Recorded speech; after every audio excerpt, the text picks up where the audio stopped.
प्रचंड वेगाने चक्रीवादळ धडकणार. महाराष्ट्रात काय स्थिती? IMDकडून महत्त्वाची अपडेट. हवामान विभागाने दिलेल्या माहितीनुसार बंगालच्या उपसागरात कमी दाबाचे क्षेत्र तयार होत असून चक्रीवादळाची निर्मिती होत आहे. महाराष्ट्रात अवकाळी पाऊस सुरूच राहणार आहे.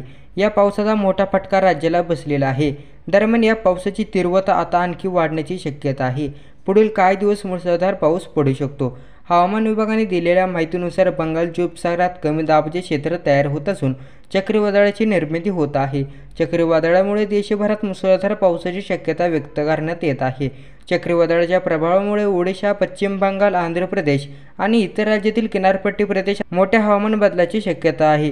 670 किलोमीटर वेगाने हे वादळ किनारपट्टी प्रदेशांना धडकण्याची शक्यता असून त्यामुळे मुसळधार पाऊस पडण्याची शक्यता हवामान विभागाने व्यक्त करण्यात आलेली आहे. महाराष्ट्राबाबत बोलायचे झाल्यास येत्या 2 ते 3 दिवसात या वादळाचा काही प्रमाणात तडाखा या राज्याला बसू शकतो. कमी दाबाच्या पट्ट्यामुळे मुसळधार पाऊस पडू शकतो. या काळात राज्यात 50 ते 60 किमी वेगाने वारे वाहू शकतात, असा इशारा हवामान विभागाकडून देण्यात येणार आहे.